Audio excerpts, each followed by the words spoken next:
আমি তাদের প্রতি বিনম্র শ্রদ্ধা স্মরণ করছি। আমি যেহেতু একজন গণমাধ্যম করি, আমার গণমাধ্যমে আসলে আমার কাছে যে তথ্য থাকে সেই তথ্যগুলি আমি জেলা প্রশাসক মহোদয়ের কাছে একটু শেয়ার করতে পারছি। আমি আমাদের সমাজের জেলা প্রশাসক মহোদয়ের দৃষ্টি আকর্ষণ করে বলবো, আমি কিছুক্ষণ আগে একটি তথ্য দেখছিলাম যেখানে বলা হয়েছে যে এখানে আমাদের 1053টি গরু খামার রয়েছে।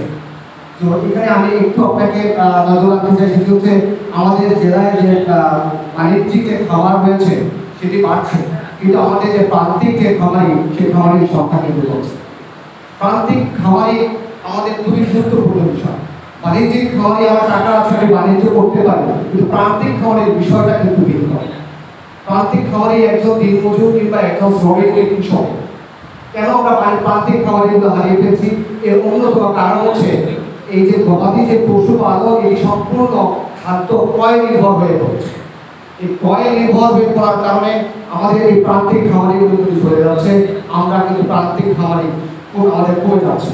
তাহলে কেন প্রান্তিক খামারিগুলো কমে যাচ্ছে? ক্রয় নির্ভরে আসলে সমস্যা কোথায়? খাদ্য তো ক্রয় করতে হয়, ঠিক আছে। এটি যেহেতু গ্রাম, আমাদের এই সময় এই গ্রামে প্রতিটি যে কৃষি জমি রয়েছে সেই কৃষি জমিতে শুকনো মৌসুমে কাঁচা ঘাসের উৎপাদন ছিল। যে কাঁচা ঘাসের উৎপাদন থেকে প্রতি বছরের অন্তত 6 থেকে 7 মাস তারা এই কাঁচা ঘাস গোখাদ্য হিসেবে তারা ব্যবহার করতেন, এবং বর্ষা মৌসুমে এই কৃষি জমি থেকে যে খড়গুলো উৎপাদন হতো খাদ্যশস্য থেকে, সেই খড়গুলো দিয়ে কিন্তু তারা বর্ষার মৌসুম পার করতেন, এবং বছরে 2টি মাস বা 3টি মাস তারা কিছুটা খাদ্য ক্রয় করতেন, যেটি তারা বিক্রয়ের সময় মোকাবিলা করেন, তারা ভুসি কিংবা বই খাওয়াতেন। কিন্তু বর্তমানে আমাদের সেই কৃষি জমি কিন্তু আমরা হারিয়ে ফেলেছি। এই কৃষি জমিগুলো হারিয়ে ফেলার কারণে আমাদের এই যে কৃষকদের যে প্রান্তিক যে কৃষকদের যে সমস্যা, এটি কিন্তু বিদ্যমান সৃষ্টি হয়েছে। আমরা বাণিজ্যিক খামার 10টা যদি আমাদের হয়, সেটা আমাদের যতটা বেনিফিট আসবে, কিন্তু আমাদের প্রান্তিক খামারে যদি বাড়ানো যায় সেটা আরো বেশি বেনিফিট আসবে, রাষ্ট্রের এই নাগরিকগুলো স্বাবলম্বী হবে। আমি আরেকটি বিষয় শুধু বলবো, আমাদের দেশে যে এখন যে মৎস্য ঘের প্রকল্প চালু হয়েছে, এই প্রকল্পের জন্য আমি বিগত দিন থেকে শুরু করে দেখছি 2000 সম্ভবত আমি যতটুকু জানি 2005 সালের পর থেকে এই জেলায় কিন্তু এই মৎস্য ঘেরের কিন্তু ছোবল এসেছে, এবং এরা কিন্তু এটি প্রভাবশালী বহন করছে। কিন্তু শরীয়তপুর জেলা প্রশাসন এতটাই ব্যর্থ ছিল যে তাদের ডাকতে দিতে পারে। একজন গণমাধ্যম কর্মী হিসেবে আমরা দেখি যে আমার জমি আছে, কিন্তু আমি চাষ করছি না, কিন্তু চাষ করছে বলকা চাষি। এই বলকা চাষিরা কিন্তু এখন বেকার হয়ে যাচ্ছে। আমি আশা করবো বিগত দিনে যেটি হয়েছে সেটি নয়, সামনের দিনগুলোতে কিভাবে এগিয়ে নেওয়া যায় সেই হিসেবে কাজ করা উচিত। তবে আমি একটু সময় দিচ্ছি, আমাকে ক্ষমা করবে। আমি একটু কথা বলতে চাই, যেহেতু শরীয়তপুর জেলা একটি প্রবাসী নির্ভর বাংলাদেশ জেলা, এই জেলা নদীপুর জেলা অসংখ্য মানুষ কিন্তু প্রবাসী থাকে। আমাদের এই শরীয়তপুর যে তরুণ রয়েছে, এই তরুণরা বেরো আসার সাথে তাদের এই স্বপ্ন নির্ভর হয়, তারা বড় হয়ে ইউরোপে যাবে। তারা স্বপ্ন দেখতে চায় না আমি চাকরি করবো, আমি বিসিএস ক্যাডার হবো, এই স্বপ্নটা তাদের মধ্যে কম। তরুণ বসে তাদের স্বপ্ন আমি ইউরোপে যাবো, টাকা কামাবো, বড় হবো, এবং এই স্বপ্নটাকে একটা শ্রেণী পুঁজি করছে। এই শ্রেণীকে তরুণ প্রজন্মদেরকে একটি শ্রেণী ব্রেন ওয়াশ করে বৈধ পথে মানব পাচারের জন্য উদ্বুদ্ধ করছে। আমার প্রশ্ন হলো যে মানব পাচার যে চক্রটি কিন্তু বড় একটি চক্র, আন্ডার ওয়ার্ল্ড বেসিস এই চক্রটিকে নিয়ন্ত্রণ বা নিষ্ক্রিয় করা সম্ভব নয়, তবে নিয়ন্ত্রণ করা সম্ভব হয় আমি মনে করি। আমি যখন এই কথা বলার শুরু পাই, আমি মানব পাচার সম্পর্কে কথা বলি। এর অন্যতম কারণ হচ্ছে ব্রেন ওয়াশ কিভাবে তারা করছে। আমি একটু ধারণা দিচ্ছি, তারা তরুণদেরকে বলছে লেখাপড়া করে কি করবে, অমুকের ছেলে বিদেশে বাড়ি করেছে, অমুকের ছেলে ঢাকায় বাড়ি করেছে, তুমি কি করবে? তরুণরা উদ্বুদ্ধ করে বাবা মাকে পেশাব ঠিক করে, বাবার মা যদি রাজি না হয় তারা আত্মহত্যার মতো ঘটনাও ঘটে। তাহলে যেখানে এই তরুণদেরকে উদ্বুদ্ধ করার জন্য তারা ব্রেন ওয়াশ করার জন্য একটি চক্র কাজ করছে, তাহলে পাল্টা চক্র কাজ করতে হবে সরকারের। তাহলে সরকার কি করতে হবে? প্রবাসী কল্যাণ মন্ত্রণালয় বা সরকারের বিভিন্ন তথ্য থেকে এই তরুণ যে যুব সমাজ রয়েছে তাদের মধ্যে সচেতনতামূলক সভা করতে হবে। তার মধ্যে থেকে আমার কাছে কি মনে হয়, বিভিন্ন শিক্ষা প্রতিষ্ঠান খুবই গুরুত্বপূর্ণ। ইন্টারমিডিয়েট কিংবা এসএসসি যারা পড়াশোনা করছেন, এই ছাত্রদেরকে নিয়ে আপনারা এই সমাবেশগুলো করতে পারেন। তাদের মধ্যে তৈরি করতে হবে যে তারা পরে কিভাবে ফাঁদে ফেলতে পারে, এই ফাঁদের মধ্যে পা দেওয়া যাবে না। এবং এই ফাঁদে দেওয়ার ফলে কি হয়, এবং সবচেয়ে বড় বিষয় হচ্ছে তারা খুব অল্প টাকায় তাদেরকে কনফারেন্স করে 8 লাখ টাকা ইতালি পৌঁছে দেবো।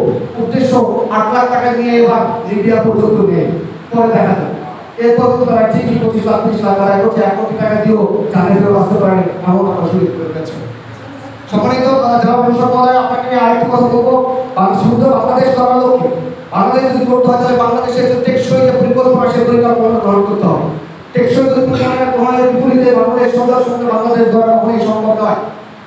আজকে আমরা শরীয়তপুরে জলাবদ্ধতা এবং দখলদার সম্বন্ধে একটু বলি। শরীয়তপুরে যে খালগুলো রয়েছে, এই খালগুলোর কিন্তু দখল হয়ে গেছে এর অধিকাংশ অংশ।